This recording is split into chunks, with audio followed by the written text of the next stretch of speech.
Hey everyone, tonight we're slipping into the narrow backstreets of 18th century London, where the fog clings to your boots like a jealous lover, and the lamplight trembles just enough to make you doubt your own shadow. You're following a faint trail of laughter, high, sharp, and strangely inviting, until you turn a corner and suddenly find yourself staring at a row of houses that don't quite look like houses at all. They look like theaters, like playhouses, with velvet curtains spilling from upstairs windows and painted doors, marked not with numbers, but with symbols. A golden key, a crescent moon, a harp that glimmers even in the mist. You probably won't survive this kind of night, not if you think of yourself as respectable. But then again, who really comes here for respect? So before you get comfortable, take a moment to like the video and subscribe, but only if you really like what I'm doing here. And tell me in the comments where you're watching from, and what time it is. I love knowing who else is awake when history is at its strangest. Now turn down the lights, turn on the fan to some soothing music, and let's get going tonight. The front step is sticky from spilled punch, the kind that burns your throat and sweetens your tongue in the same swallow, and above your head, a sign painted with theatrical flourishes promises something far stranger than ordinary company. You push inside, and the air hits you in the face. Warm wax, spiced smoke, cheap perfume masking something older, something damp. A woman in crimson silk sweeps past you, not even glancing, her powdered wig towering like a ship's mast. She doesn't walk, she glides, and when her slipper taps the stair, it makes a sound sharper than coins hitting the tavern floor. Follow, though part of you whispers that this is where fortune hunters, poets, sailors, and dukes all come to dissolve into one restless tide. Historians still debate whether London's brothels of this age were more like salons of wit, or just elaborate scams with better wallpaper. But standing here, pressed against the carved wood banister, you're not inclined to argue. The madam herself appears like a stage director. She claps her hands and the noise in the room folds in half, then bursts out again, like a tide retreating before it smashes harder against the shore. She wears emerald rings so heavy they could double as weapons, and her smile is sharper than any knife. The rumor goes that she once ran away from a convent, or maybe she was the abandoned daughter of a noble. No one agrees, and no one dares ask. Her rules are simple: pay in advance, play along with the theme, and never, ever break character. You notice she calls her establishment a theater, not a brothel, and suddenly you see why. Behind you, a door painted with hieroglyphs opens, to reveal a room flickering with candles shaped like serpents, while another door creaks open to the sound of a lute. Spilling laughter from men dressed as Raman, senators who don't look particularly sober. A servant boy brings a tray of oysters, balancing them as carefully as if they were relics from some saint's shrine. You pluck one, the salt snapping against your teeth, and suddenly you understand the joke. Oysters weren't just food. They were symbols, little wet promises of strength and stamina. That's your first laugh of the night, a low one, because it feels absurd and perfect at the same time.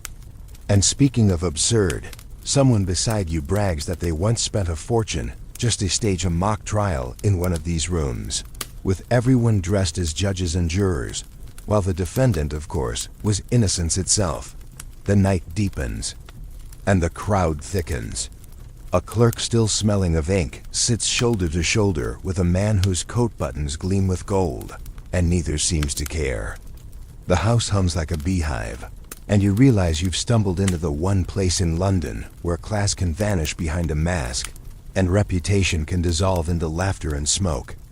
A joke passes your way about a bishop who once wandered in, thinking it was a charity hall, though to be fair, charity was being given in some form.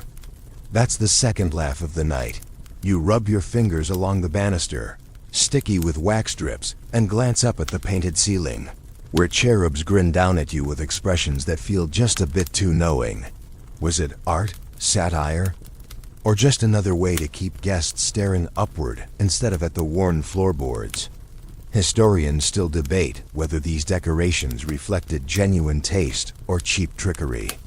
You might not care, because the third laugh of the night arrives when you notice one cherub has been drawn sticking its tongue out at the whole affair, as if mocking everyone who ever paid for the illusion. By the time you climb the stairs, your heartbeat has slowed to the rhythm of muffled drums, and the night feels like a velvet curtain drawing you deeper and deeper.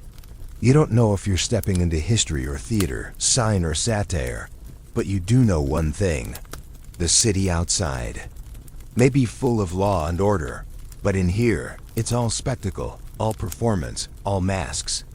And for tonight, you're part of the cast. The door you choose painted with symbols that look like they were stolen from an ancient tomb. Half-faded eyes and crooked serpents curling across the wood, and when you step inside, the smell changes.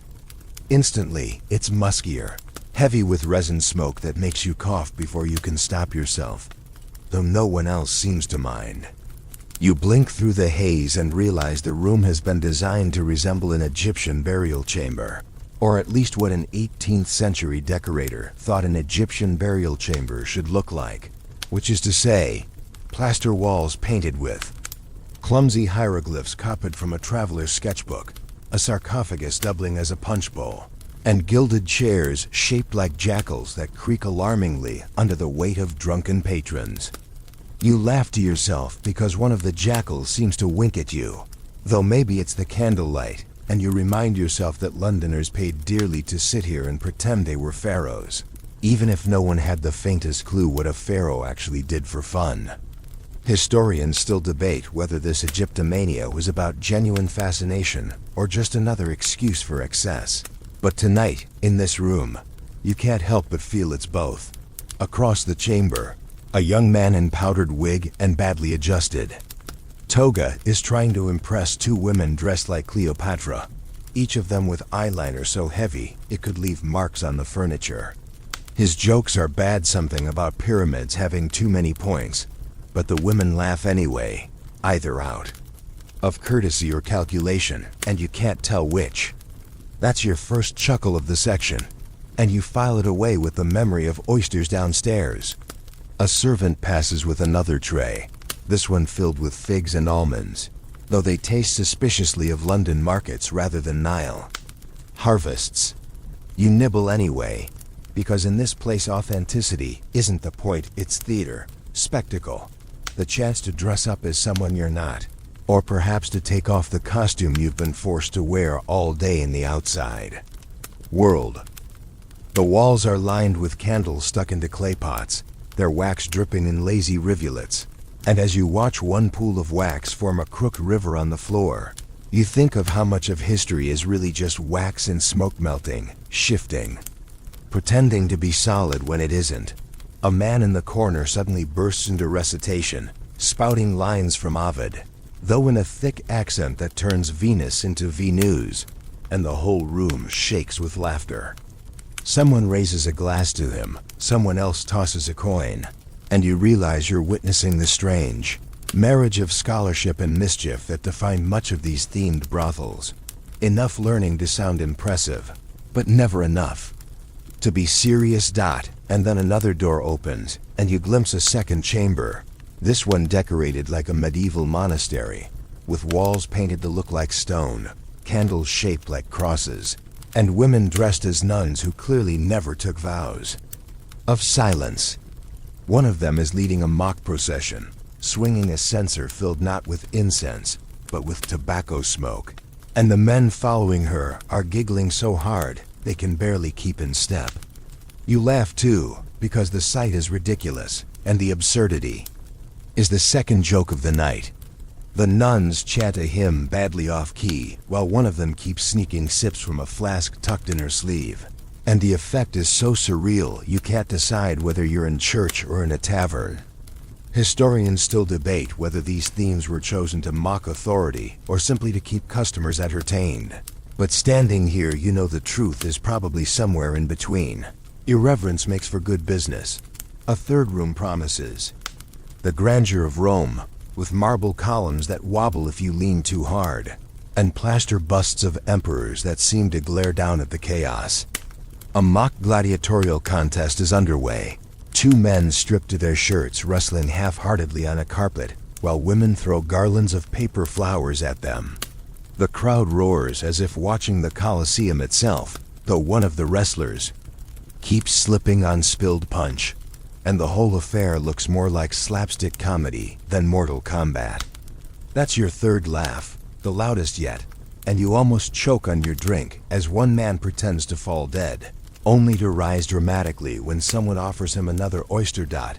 By now you're aware that each door opens not just to a room, but to a fantasy, an escape hatch from the rigid world outside where class, duty, and morality press down like London fog. Here, behind velvet curtains and painted doors, imagination runs wild, though always within the boundaries set by the madam who orchestrates it all like a conductor with her orchestra. You realize the themes aren't random, they're carefully chosen to mirror obsessions of the age, whether Egypt, Rome, or the church. And in mocking these pillars of authority, patrons found a freedom they couldn't taste anywhere else. The night stretches ahead, the smoke grows thicker, and you feel yourself slipping further into the masquerade, unsure where history ends and theater begins, but certain that, at least for tonight, you belong here. You climb another staircase, the air growing hotter as the smoke rises with you, until you push open a door carved with roses and gilded initials, and suddenly you are face to face with the women who truly rule this place, the madams of London's most notorious brothels. They don't look like the desperate creatures that polite society imagined. They look like queens in exile, draped in silks and velvets, their wigs powdered to impossible heights, their fans snapping shut like pistols when they want silence. One leans against the fireplace, a glass of brandy in her hand, and tells a story of how she once turned away a duke because he didn't pay in advance, and the entire room bursts into applause. Another boasts that her establishment is so refined. She employs a violinist to play during supper, though the musician is tone deaf, and the guests often laugh louder than the bowstrings. You realize quickly that in these houses, the madams weren't just managers, they were celebrities, as recognizable as actresses on the stage, and their rules shaped the very atmosphere of the night. Historians still debate whether these women were cunning entrepreneurs or victims trapped by circumstance, but the gleam in their eyes tonight suggests they knew exactly what they were doing. The rules are posted in the front hall, written in flowery script and framed like sacred texts. No man shall enter without coin in hand. No mask shall be removed without consent. And no quarrel shall disturb the harmony of the evening. You chuckle because the third rule has already been broken too. Men in the corner are arguing over who gets to sit closest to a woman dressed as a Grecian goddess. Though their spat is so theatrical, it feels more like a play than a fight. That's your first laugh here, and it echoes against the painted walls.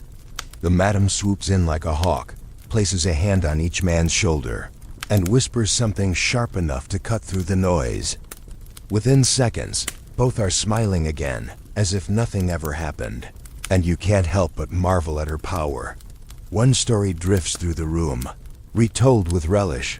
A certain madam once insisted that every guest wash their hands in rosewater before joining the feast, claiming it was for hygiene, but secretly enjoying the spectacle of lords and sailors alike fumbling with perfumed basins.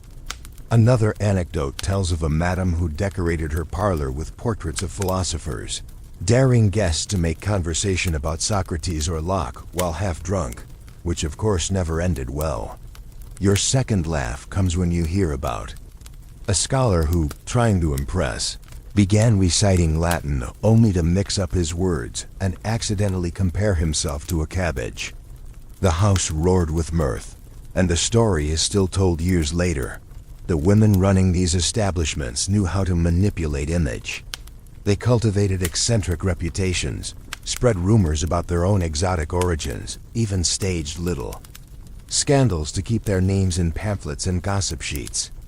You catch a glimpse of one pamphlet pinned to the wall, a crude caricature of a madam riding a donkey through Fleet Street, and though it mocks her, she has proudly displayed it like a trophy. "All publicity is good publicity," she declares. And the guests nod, because in London's feverish nightlife, fame was currency. Historians still debate whether these women held genuine social influence or were tolerated as convenient amusements. But when you see the way men bow their heads slightly when she passes, you know the answer leans toward power. And yet, for all the glamour, the rules could be oddly strict. One madam insists that no guest may sing unless invited. Another demands that all hats be removed at the door. And still another famously banned the color yellow from her establishment, though no one knows why.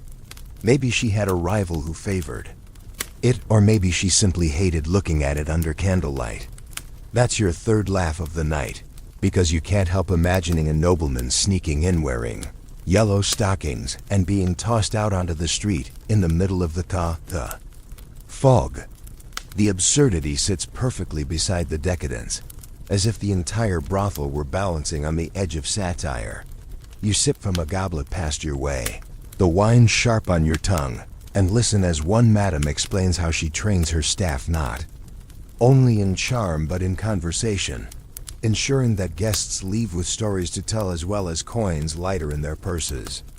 "A dull house is a dead house," she proclaims, and you nod along, realizing that what's being sold here is less flesh than fantasy, less indulgence than escape. You find yourself thinking of other ages, of Roman courtesans or Japanese geisha, each weaving entertainment and mystery into commerce, and you sense the thread that ties them together. The women who ruled those spaces knew that survival came not from submission, but from spectacle, from turning themselves into legends whispered long after the candles burned out.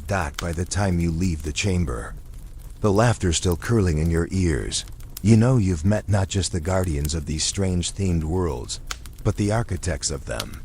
The madams wrote the script, directed the actors, and made sure the play never stumbled.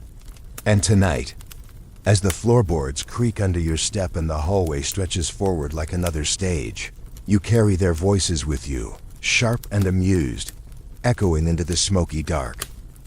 The floorboards creak beneath your boots as you descend into another chamber, and before you even see the room you hear it. The clamor of voices so mixed it could be a market, a theater, or a courtroom, except here every syllable is blurred by drink and laughter. You step inside, and suddenly you're in the one place in London where the strict social ladder outside collapses into a heap of spilled punch and crushed wigs. Dukes lounge shoulder to shoulder with apprentices still smelling of ink and soot. Sea captains sit across from barristers, and you swear you just spotted a judge half hidden behind a domino mask, laughing harder than he probably ever did in court. It's a carnival of contradictions, and you feel the hair on your arms rise with the thrill of knowing you're standing in a space that isn't supposed to exist, a space where every rank is stripped down to appetite. You probably won't survive this night without your reputation being shredded, but isn't that the point? A young chimney sweep with grime still beneath his nails leans over the same table as a powdered aristocrat, both of them arguing whether oysters or brandy are better. For stamina. That's your first laugh because the chimney sweep, barely old enough to shave, insists he knows best, and the noble nods solemnly as if he's in Parliament. The joke lingers as a group of merchants stumble in, their coats patched but their laughter rich, and suddenly they're trading bawdy riddles with officers whose uniforms glint with medals. Historians still debate whether these houses of pleasure were truly mixing bowls of class, or whether the rich simply tolerated the poor for novelty. But to your eyes tonight the divide is gone. Everyone looks equally foolish under candlelight. The air is thick with pipe smoke, and through it you catch glimpses of masks, a wolf with sharp teeth, a painted harlequin grin, a Venetian half-face glittering with sequins. You remember how outside these doors, London was obsessed with masquerades, and inside the brothel, the craze has only intensified. A nobleman who might be recognized in any drawing room now hides behind feathers and a baker, emboldened by anonymity, challenges him to a dance that ends with both collapsing on the floor. That's your second laugh, because the crowd applauds as if it were a ballet, and you realize anonymity is the great equalizer here. A permission slip to abandon dignity dotted another corner. A sailor spreads a map across the table, bragging that he's seen pyramids and temples far grander than these paper-painted walls. But halfway through his tale, he falls asleep face first on the parchment. His friends shake him awake only to discover he's drooled a small inland sea across the coast of Africa. You grin at the sight, and that's your third laugh. Because no one minds, they simply declare the new sea in his name and toast him with their cups. The room roars with delight, and for a moment you feel you're not in London at all, but in a different world entirely. One where rules bend like wax.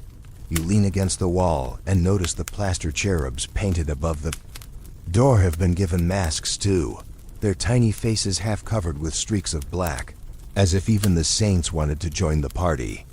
It's unsettling and funny at once, because it makes you wonder whether the line between sacred and profane is thinner than anyone admits. Historians still debate whether such details were deliberate satire or just drunken decoration. But the effect is undeniable. You feel watched, teased, and oddly welcomed by the smirking angels overhead.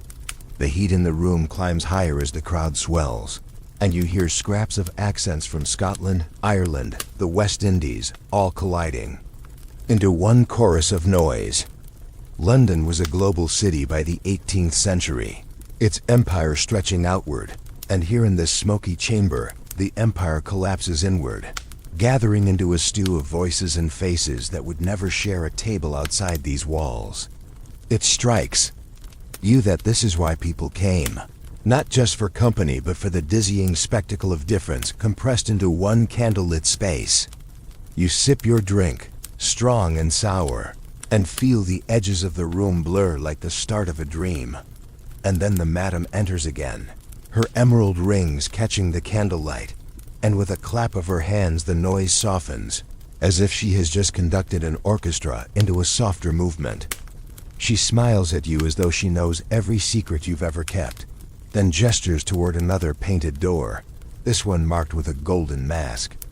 The crowd parts like waves, ushering you forward, and you sense that the next room promises something even stranger, something even more unsettling, as if each step deeper is peeling away another layer of the city's respectable facade. The air cools for just a second as you near the door, and you shiver, not from cold but from curiosity, because you know that whatever lies beyond will not just entertain you, it will change the way you think of London forever. You push through the golden mask door and are immediately swallowed by a darkness alive with whispers, laughter, and the rustle of silk against silk. Candles burn low in sconces shaped like theatrical masks, their grins and grimaces stretching into the shadows, as if mocking every face in the room. You pause because it feels like stepping not into a chamber, but into a carnival tent where the rules of identity have been dissolved in wine.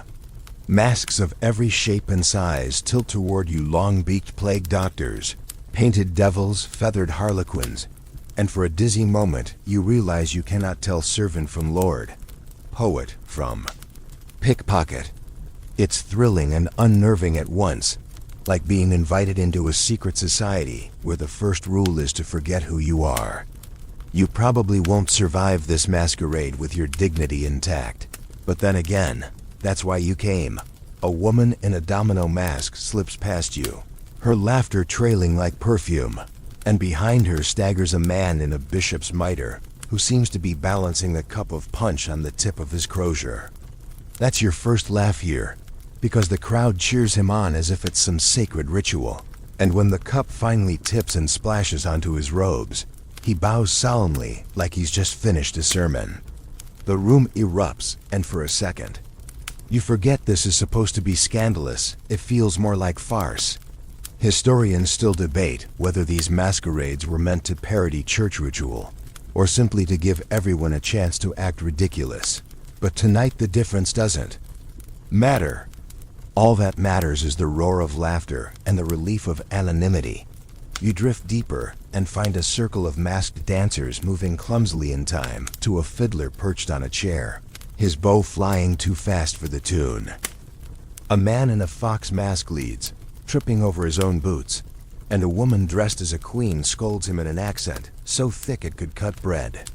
That's your second laugh, because the fox shrugs, pulls off his shoes entirely, and continues barefoot, claiming he's more authentic this way. The queen nearly topples over with laughter, and the fiddler speeds up until the dancers collapse into a heap of velvet and feathers. You shake your head, realizing how thin the line is between performance and chaos, and how these brothels thrived precisely because they blurred that line until no one could tell the difference out in another corner. Masks aren't just worn, they're swapped mid-conversation, passed from hand to hand like cards in a game. A sailor trades his grotesque demon mask for a gilded cherub, while a nobleman slips into the demon's leer and immediately adopts a growling voice that has everyone choking with laughter. That's your third laugh of the night, because the cherub mask, perched crookily on the sailor's sunburned face, makes him look more like a startled potato than an angel, but he doesn't care. He bows grandly as if he were Raphael's masterpiece. Historians still debate whether this swapping of identities was a dangerous flirtation with chaos or just drunken improvisation. But standing here, you can feel the giddy freedom it offered. No. One is themselves, and everyone is everyone else. The heat thickens with sweat and candle smoke. The floor sticky with spilled wine, and still the masquerade spins on. You notice that even the servants wear masks, their anonymity giving them the power to laugh openly at patrons, mocking their airs without fear. One maid in a cat mask mimics a nobleman's pompous speech so perfectly the room howls, and the noble himself bows in mock defeat. It dawns on you that here, behind masks, the world inverts servants mock masters, clowns command queens, and for one night at least, the hierarchy outside is suspended. No wonder the masquerade craze gripped London. It offered not just pleasure, but revolution disguised as comedy. And then the madam herself appears, her mask more subtle than the rest, plain black, edged with velvet, her eyes glittering through the slits. She raises a hand and the room quiets, as if the orchestra has just paused mid-movement. In a voice low and theatrical, she declares that the true purpose of masks is not to hide but to reveal, that only when you strip away your face do you discover what you really are. The crowd erupts again, half cheering, half jeering, but you feel a shiver crawl up your spine, because she has said something that feels larger than the room, larger than the night, larger even than the city itself. The dance resumes, the masks tilt and shimmer, and you find yourself drawn toward another door painted with swirling vines and goblets, promising the next indulgence. You hesitate for a breath, the laughter swelling behind you, and realize you've only begun to taste the strangeness of these houses. Beyond the door, you hear the clink of glasses, the slosh of punch bowls, and the faint notes of a song that sounds like a hymn rewritten as a drinking ballad. Your hand rests on the knob, and you know the night is far from over. The knob is slick beneath your hand, and as you push the door open, you're met with a burst of light and noise so sudden. It feels like stepping from shadow into sunrise. The chamber is brighter than the others, chandeliers dripping wax like melted diamonds, and tables spread out with foods that look extravagant but taste like a joke. A mountain of oysters gleams in the center, their shells cracked open to reveal pale treasures, and beside them bowls of candied almonds and sticky figs glisten under candlelight. You take one oyster, feel the salt bite your tongue, and realize it isn't just food, it's a performance, a promise, an edible wink suggesting more stamina than supper. Around you men and women slurp noisily, as though eating were part of the entertainment itself. And over there, at the far end, a boy too young to shave recites an absurd rhyme about oysters as aphrodisiacs, drawing cheers from a crowd who pretend to be scandalized but are secretly delighted. You probably won't survive this feast without your stomach aching, But isn't that the point of excess? Pitchers of punch flow freely, the liquid glowing golden in the candlelight, a mixture so strong it could strip paint but so sweet it slips. Down like nectar. You watch as one man tips back his glass, only to realize it's actually a prop goblet glued to the table, and the whole room howls with laughter. That's your first laugh tonight, the kind that hurts your ribs because he plays along, pretending the goblet has cursed him into eternal thirst. The joke spreads, and soon half the room is cursing their own drinks, and the absurdity feels as intoxicating as the punch itself. Historians still debate whether such pranks were organized by the madams or improvised by the guests. But tonight it hardly matters, you're caught up in the foolish joy of it. A side table groans under the weight of roasted birds, their skins glistening, but someone has staged them with tiny paper hats as if they were soldiers on parade. You can't help but laugh again, your second of the night, because the solemnity of the hats makes the birds look like generals gone mad. Guests make toast to the chicken regiment, and one man stabs a drumstick like a sword, challenging anyone brave enough to duel. The crowd cheers, the madam claps her jeweled hands, and you realize this is dining turned into theater.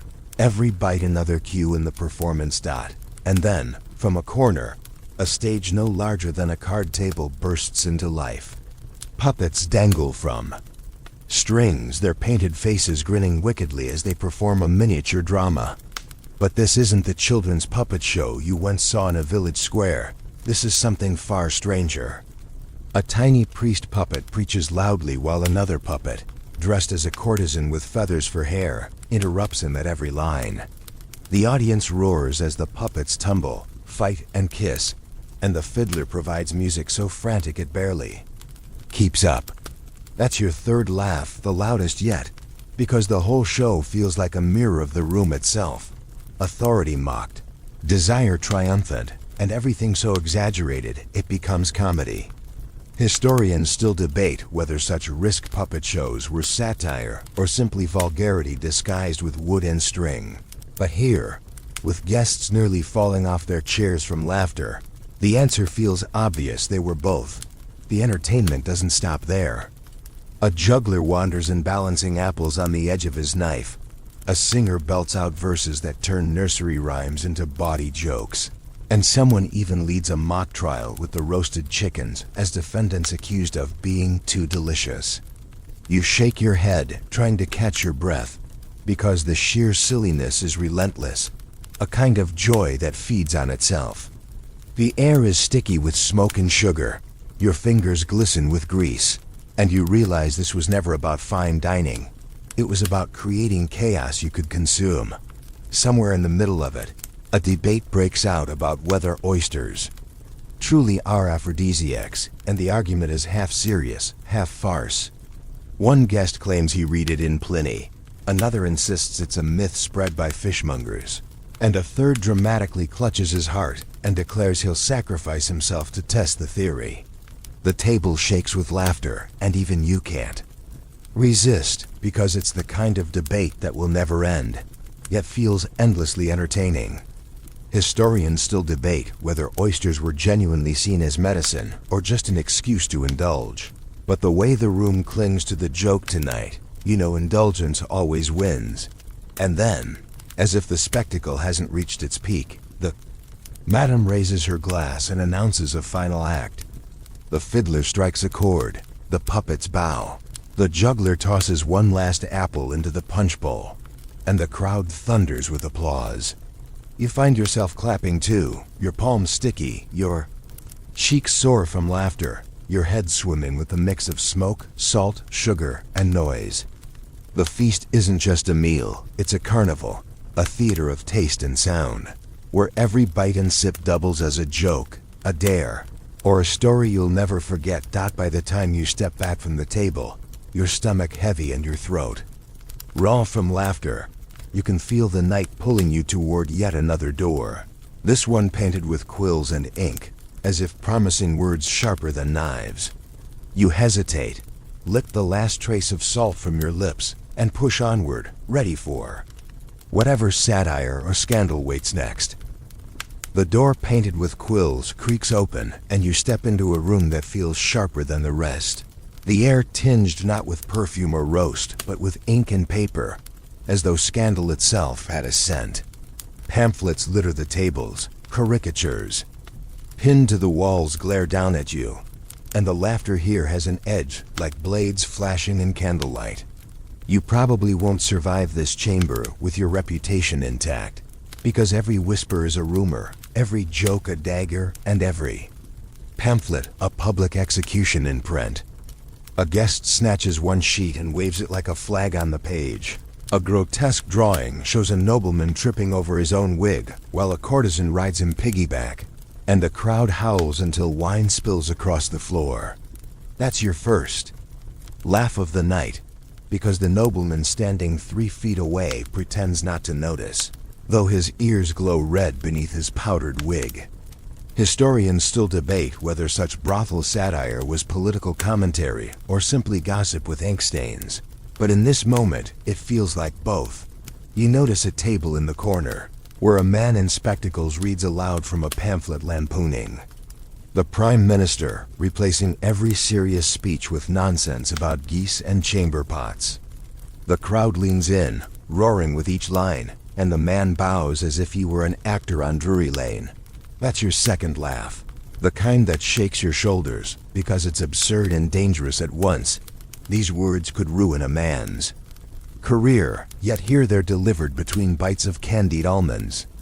A woman in crimson silk leans over to whisper that last month a pamphlet accused a bishop of sneaking into a brothel disguised as a chimney sweep, and whether true or not, the bishop hasn't dared show his face since. The power of paper, you think, is as intoxicating as the punch bowl. But satire isn't the only currency here. You overhear mutters about raids, about constables bribed to look away, about laws that crack down one week and vanish the next. A sailor with a crooked grin tells you he once slipped out the back door just as the watch stormed the front, and the memory makes him laugh so hard he sloshes wine onto his boots. That's your third laugh, because he swears the constable stayed. Anyway, not to arrest anyone but to enjoy the punch. Historians still debate whether London lawmen were guardians of morality or participants in the very vices they condemned. But judging by the sailor's story, you already know the answer leans toward indulgence. The madam enters again, her green rings glinting, and she holds up a pamphlet so fresh the ink still smears her fingers. The title proclaims her a she-devil of Drury Lane, and the caricature shows her riding a donkey backward through Westminster. She grins, pins it proudly to the wall, and declares, "If they write about you, you've already won." The room erupts with applause, and you feel a shiver of admiration, because she has transformed scandal into armor, turning mockery into advertisement. Outside, such a pamphlet might be shame. Inside, it is currency. You drift further in and see a group staging a mock trial. The defendant, a roasted goose propped upright on a chair, accused of corrupting the youth of London with excessive tastiness. A powdered lawyer argues furiously for execution, while a masked judge bangs a candlestick as his gavel. The goose is eventually pardoned when someone eats half of it, and the laughter is so loud the walls tremble. You realize this is how scandal works in these brothels. Not just whispered or written, but acted out, exaggerated, until it becomes theater.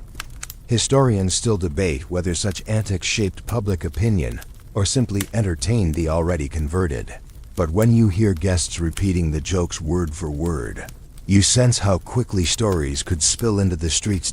As the laughter dies down, you catch sight of a pamphlet portraying a brothel as a miniature parliament, with courtesans seated like ministers, wigs piled high, while clients grovel at their feet. The satire is cruel but clever, and you can't help but smile, because in its mockery lies a truth everyone here understands, that power is a mask, and tonight the mask has slipped. The room hums with that realization, buzzing like a hive. And you know this chamber isn't just about indulgence, it's about rewriting the city's stories. bending them until the powerful look ridiculous and the powerless laugh loudest. When the candles gutter and the ink smell thickens, the madam claps her hands again, signaling the end of this act. She gestures to yet another door, this one darker, painted not with masks or goblets, but with a single extinguished candle. You hesitate, your pulse quickening, because everything so far has been riot and laughter, but this next door feels heavier, as if promising an ending that tastes less like punch and more like ash. Still, the crowd presses you forward, eager to see what lies beyond, and you know you have no choice but to step into the shadows waiting. You press against the door marked with the extinguished candle, and for the first time tonight the room you enter doesn't erupt with laughter but sighs. The walls are bare, the candles fewer, and the air hangs heavy with a melancholy that clings to your shoulders like damp wool. You realize immediately this is not a chamber of spectacle but of endings, where the echoes of former nights drift like smoke that never found a window. You probably won't survive this shift unscathed, because excess always carries a shadow, and now you're standing in it.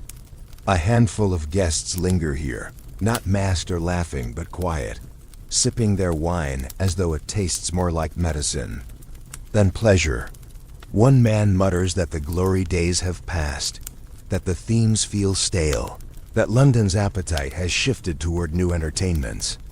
Historians still debate whether the decline of these brothels was inevitable or hastened by reformers and shifting fashions. But in this dim room, you feel the inevitability pressing down like the fog outside. The painted walls, once gilded and gaudy, are peeling. A cracked Roman bust slouches on the mantel, its plaster nose chipped away by careless hands. A madam who once ruled this house with a jeweled fist now sits in the corner, her wig askew, her rings pawned off for candles. She still smiles when guests greet her, but the sparkle behind her eyes has dulled, and you sense the city has moved on, leaving her empire to crumble one coin at a time. That's your first laugh of the night, but it's not joyful, it's bitter, the kind you swallow with a wince, because someone tells the story of a nobleman who once spent a fortune to stage a mock coronation here, only for his heirs to forbid him from ever returning.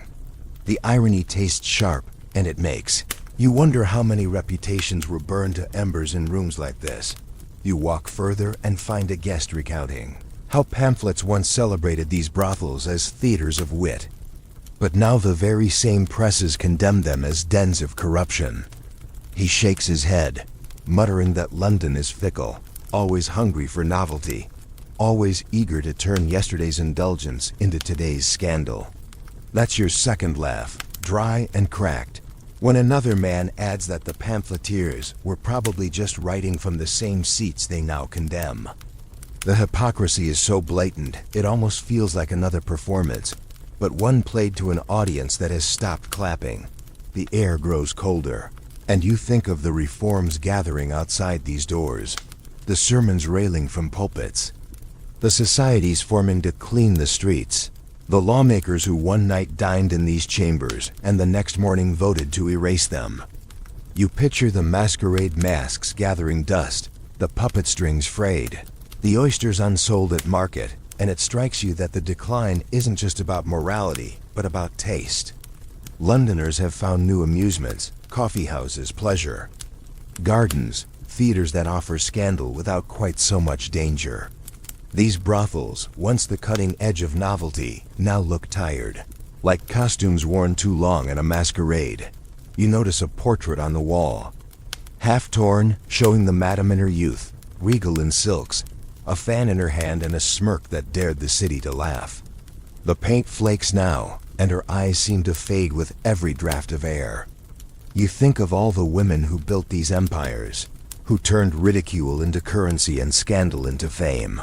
And you wonder how many ended in rooms like this, still queens in memory, but forgotten in fact.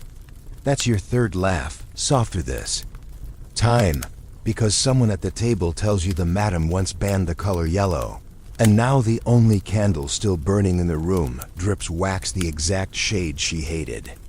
Even decline has a sense of humor, it seems. Though it's one that stings. The night feels longer here, the silence heavier, the air less forgiving. You glance back at the door, remembering the riot of laughter in the masquerade chamber. The taste of oysters, the absurd puppet shows, the roar of mixed classes mocking their betters. Those echoes feel far away now, replaced by the slow hush of endings. Historians still debate whether these brothels shaped London or merely reflected it. But standing here, you understand the answer is both. They were mirrors and stages, scandals, and sanctuaries, and like every performance, they had to end when the audience drifted away as the last candle gutters. You realize this is the true spectacle. Not the riotous banquets or the absurd disguises, but the silence after the play, when the masks are dropped, the paint flakes, and the stage is cleared. The brothels of London were strange, theatrical, intoxicating, but they were also fragile. And in their decline you see the truth that even the wildest performances can't outlast the shifting tastes of a restless city. And so, with a shiver, you step back toward the door, carrying the echoes of laughter and the weight of silence, ready to let the night dissolve into memory. Now, let's soften everything down. Slow the rhythm, and let the story fade gently from your mind. The fog outside has grown thicker, muffling every sound into a hush that feels like a blanket. The laughter you heard all night has thinned into whispers, then into nothing, until it's only the steady rhythm of your own breath.